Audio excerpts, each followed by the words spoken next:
O livro de Atos é o segundo volume de uma obra de duas partes unidas que hoje denominamos Lucas Atos. Foi escrito pelo mesmo autor, Lucas, que foi um colega de trabalho que viajava com Paulo. Isso é evidente a partir da introdução do livro, onde Lucas diz: "Eu escrevi o primeiro volume, que é o Evangelho, sobre todas as coisas que Jesus começou a fazer e ensinar." Agora, Lucas fornece aqui uma pista sobre o que será esse livro de Atos. O primeiro volume foi sobre o que Jesus começou a fazer e ensinar. O segundo volume será sobre o que Jesus continuou a fazer e ensinar, o que leva a um ponto muito interessante sobre o nome tradicional, mas não original do livro: os Atos dos Apóstolos.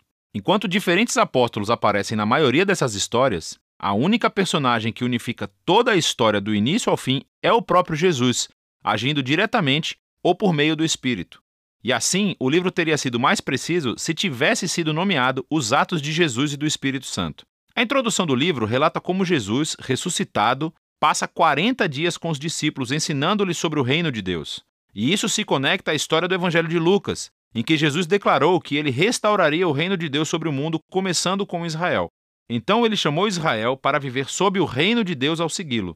E ele foi coroado rei quando desistiu da sua vida, e depois venceu a morte com o seu amor. E assim começa o livro de Atos com o rei Jesus ressuscitado, ensinando os seus discípulos sobre a vida no seu reino. Então, ele promete que o Espírito virá em breve e eles serão imergidos na sua presença pessoal. E isso cumpre uma das principais esperanças dos profetas do Antigo Testamento: que no reino messiânico a presença de Deus, seu Espírito, viria e moraria entre o seu povo em um novo templo e transformaria os seus corações. E então Jesus diz: quando isso acontecer, o Espírito capacitará seus discípulos a serem minhas testemunhas em Jerusalém, Judeia e Samaria, até os confins da terra. A partir daqui, Jesus é levado por uma nuvem, uma imagem extraída do livro de Daniel, capítulo 7. Mostra como Jesus está sendo coroado como o Filho do Homem que foi inocentado após seu sofrimento e agora compartilha do governo de Deus sobre o mundo. E ele promete que um dia ele voltará. Os principais temas e o modelo do livro de Atos fluem diretamente a partir desse capítulo de abertura.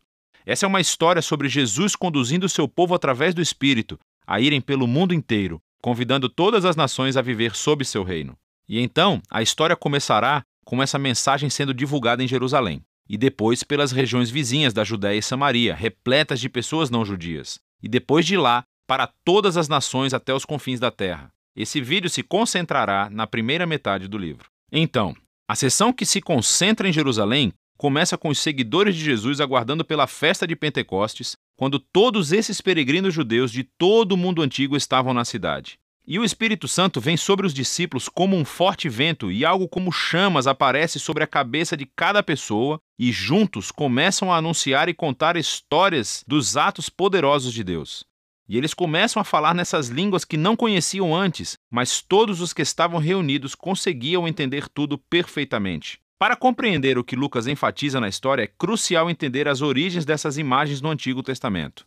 Então, primeiro, o vento e o fogo são uma alusão direta às histórias sobre a presença ardente e gloriosa de Deus enchendo o tabernáculo e o templo. E também está relacionado com as promessas proféticas de que Deus viria e viveria no novo templo do reino messiânico por meio do seu Espírito. Aqui em Atos, a presença ardente de Deus vem habitar no meio do seu povo, não em um edifício. Lucas está dizendo que o novo templo prometido pelos profetas é a nova aliança da família de Jesus, o povo de Jesus, o que se relaciona à segunda coisa que Lucas está tentando dizer aqui.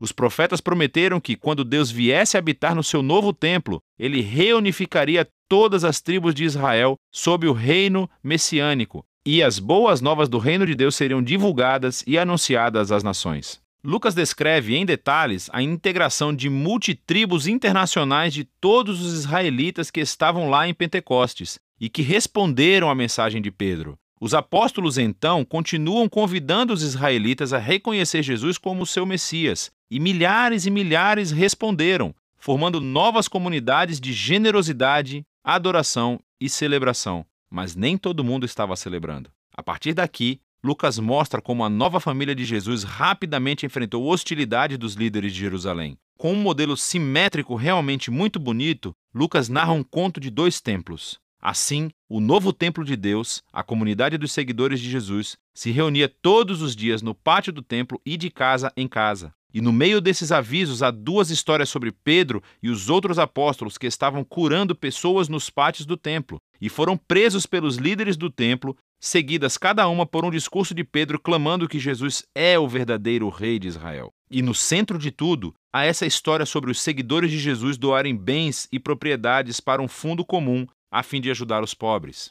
O que é ótimo, e pode parecer que Lucas menciona isso de uma forma aleatória, até você perceber que esta era a única prática descrita nas leis da Torá e deveria estar acontecendo no Templo de Jerusalém com os seus líderes. Então, o ponto de vista de Lucas aqui é claro. O novo templo da comunidade de Jesus está cumprindo o propósito que Deus sempre desejou para o Templo de Jerusalém, o de ser um lugar onde céu e terra se encontram, onde as pessoas encontram a generosidade e a presença restauradora de Deus. Nesse conflito entre os dois templos, que culmina em Atos, capítulos 6 e 7, é onde começa a primeira onda de perseguições. Assim, os seguidores de Jesus continuam a se multiplicar, o que exige a presença de mais líderes. E um desses, Estevão, é uma testemunha corajosa de Jesus em Jerusalém, e ele acaba sendo preso e acusado de falar contra o templo e até mesmo de ameaçá-lo. Aqui, Estevão faz um longo discurso mostrando como os líderes de Israel sempre negaram os mensageiros que Deus lhes enviou, inclusive Jesus e os seus discípulos. Então os líderes de Jerusalém, em fúria, assassinam Estevão e iniciam uma onda de perseguições contra os seguidores de Jesus, o que expulsa a maioria deles da cidade. Contudo,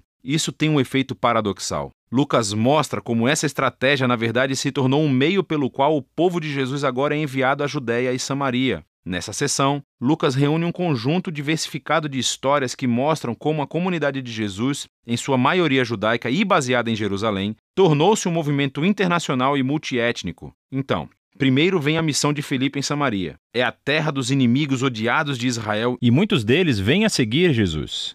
Em seguida, temos a conversão de Saulo de Tarso, mais tarde conhecido como Paulo.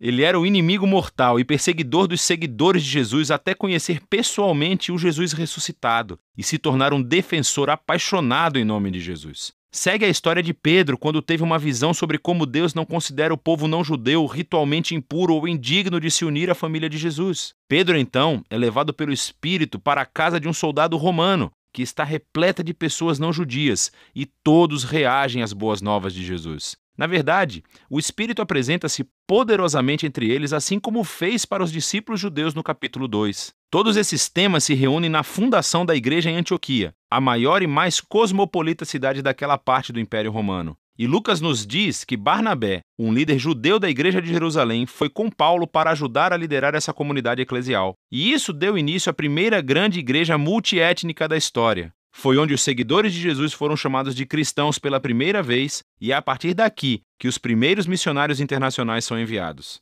E vemos a missão de Jesus se tornando realidade, o que nos leva ao restante da história de Lucas. Mas por enquanto, essa é a primeira metade do livro de Atos. No primeiro vídeo, assistimos Lucas iniciar o livro mostrando-nos como Jesus ressuscitado foi exaltado como o Rei do mundo. Ele prometeu enviar o Espírito Santo como sua própria presença pessoal para capacitar seus seguidores a sair pelo mundo e testemunharem sobre as boas novas do seu reino até o dia da sua volta. E assim começou o movimento em Jerusalém, quando o Espírito veio e formou seguidores de Jesus no novo templo prometido pelos profetas nas Escrituras. Entretanto, isso gerou conflito com os líderes de Jerusalém e levou à perseguição dos cristãos. Contudo, o Espírito transformou isso em algo bom. Na verdade, tornou-se o meio pelo qual as comunidades de Jesus, originalmente judaicas, foram expulsas de Jerusalém para se tornarem um movimento internacional multiétnico. E a primeira igreja desse movimento diversificado de Jesus existia em Antioquia, a maior cidade daquela região do Império. Então, terminamos a história do primeiro vídeo com Barnabé e Paulo servindo na igreja de Antioquia. E o Espírito conduz a igreja a enviá-los em uma jornada missionária, o que começa uma nova seção do livro. As histórias sobre Paulo e os seus colegas de trabalho viajando para cidades diferentes em todo o Império Romano,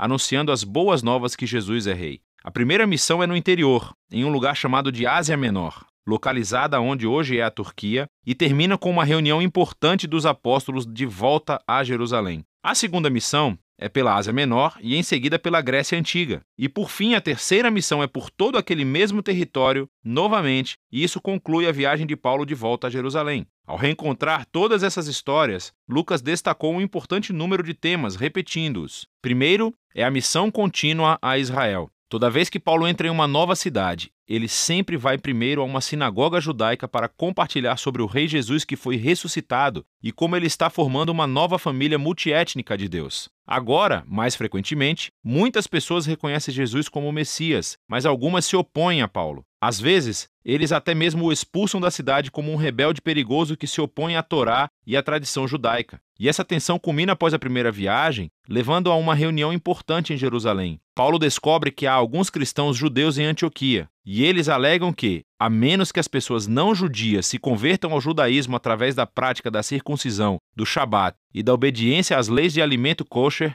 eles não poderão tornar-se parte da família de Jesus. Mas Paulo e Barnabé discordam radicalmente. Então eles levam o debate a uma reunião da liderança em Jerusalém. E nessa reunião, Pedro, Paulo e Tiago, o irmão de Jesus, demonstram a partir das Escrituras e das suas experiências que o plano de Deus sempre inclui as nações como parte da sua nova aliança. Então, eles escrevem uma carta exigindo que não-judeus cristãos parem de participar de sacrifícios do templo pagão. Mas eles não os obrigam a adotar uma identidade étnica judaica ou obedecer às leis da Torá. Essa decisão foi inovadora para a história do movimento de Jesus. Jesus é o Messias judeu, mas ele também é o Rei ressuscitado de todas as nações. Assim, a filiação de alguém ao seu povo não se baseia em identidade étnica ou obediência às leis da Torá. É simplesmente baseada na fé em Jesus e em seguir os seus ensinos. E essa é a realidade multiétnica do movimento de Jesus que nos leva ao próximo tema, o qual Lucas quer que vejamos nas viagens missionárias. Ou seja, o choque de culturas entre os primeiros cristãos e o mundo grego e romano. Lucas registra vários confrontos em Filipos, Atenas e Éfeso. Paulo vai e anuncia Jesus como a revelação do único Deus verdadeiro e como o Rei do mundo, aquele que expõe todos os outros deuses e ídolos como impotentes e inúteis. E a sua mensagem é consideravelmente vista como subversiva ao modo de vida romano e ele é acusado de ser um revolucionário social perigoso. Essas histórias mostram como as comunidades monoteístas e multiétnicas de Jesus não se encaixavam em qualquer caixa cultural conhecida pelo povo romano. O mundo antigo nunca tinha visto nada como eles, e os cristãos estavam levantando mais do que apenas suspeitas. Outro tema que se repete é como Paulo e os cristãos são constantemente acusados de rebelião, até mesmo de traição contra César, o imperador romano. O povo ouviu Paulo corretamente. Ele anunciava que havia um novo rei, Jesus. E o povo também viu corretamente que o modo de vida cristão era um desafio para muitos valores culturais romanos. Mas toda vez que Paulo é preso e interrogado diante dos oficiais romanos, eles não veem qualquer ameaça e o libertam. Essas histórias nos mostram o paradoxo que a igreja primitiva apresenta ao mundo. Era um movimento messiânico judaico, mas era etnicamente diverso, cheia de comunidades que tratavam homens e mulheres, ricos e pobres, escravos e livres, todos como iguais. E todos eles eram fiéis somente ao Rei Jesus e a nenhum outro rei ou Deus. E assim, a sua própria existência vira os principais valores da cultura romana de cabeça para baixo. Entretanto, os cristãos não representavam nenhuma ameaça militar, pois Jesus os ensinou a ser pessoas de paz. Então, o único crime do qual Paulo e os cristãos podem ser acusados é o de não se conformarem com o status quo. A seção final do livro retorna o foco para o testemunho de Paulo que está se espalhando de Jerusalém até Roma. A sua jornada missionária final termina em Jerusalém, onde ele é precedido pela sua reputação controversa. Ele é atacado pelo povo judeu que pensa que ele traiu a Israel, o que atrai a atenção dos soldados romanos que consideram Paulo um terrorista do Egito, dando início a uma rebelião. E então ele é preso. A partir daqui, Paulo é posto em julgamento. Primeiro, diante dos líderes judeus do Sinédrio em Jerusalém. Em seguida, diante de uma série de líderes romanos em Cesareia. Há o governador Félix, que passa Paulo para o próximo governador Festo, que eventualmente traz Paulo diante do rei Agripa. Ele acaba por ficar na prisão durante muitos anos, embora em cada julgamento as acusações feitas contra ele nunca serem convincentes. Porque tudo o que ele está fazendo é anunciar que a sua esperança na ressurreição se cumpriu no Rei Jesus. E isso dificilmente é um crime. Mas, nesse ponto, a máquina legal romana não pode simplesmente ignorá-lo e assim, Paulo acaba pedindo recurso para o tribunal mais importante de Roma. Agora, seria fácil pensar que todo esse tempo de prisão estava sendo um contratempo para Paulo, porque a sua vontade era de estar na estrada, iniciando novas comunidades de Jesus. Mas o Espírito orquestra tudo nesse livro.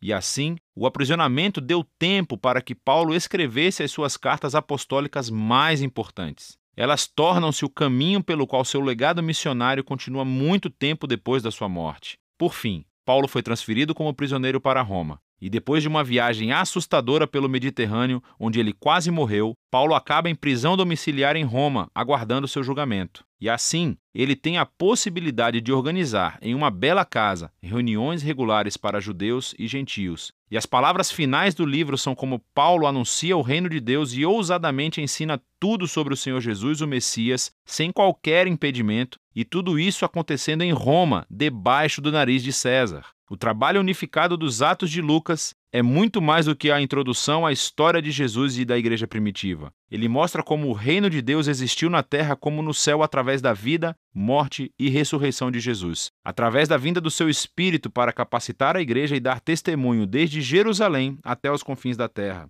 E como Lucas contou a história, ele nos deu exemplos do que é a fidelidade ao Rei Jesus. Exemplos em como compartilhar as boas novas do Rei Jesus que foi ressuscitado com palavras e ações. Significa formar diversas comunidades de Jesus, onde todo e qualquer tipo de pessoas se reúnem, onde são tratadas com igualdade, onde são fiéis ao Rei Jesus e vivem os seus ensinos. E tudo isso é feito confiando no poder e na orientação do Espírito para liderar o caminho a ser seguido. E é disso que trata o livro de Atos.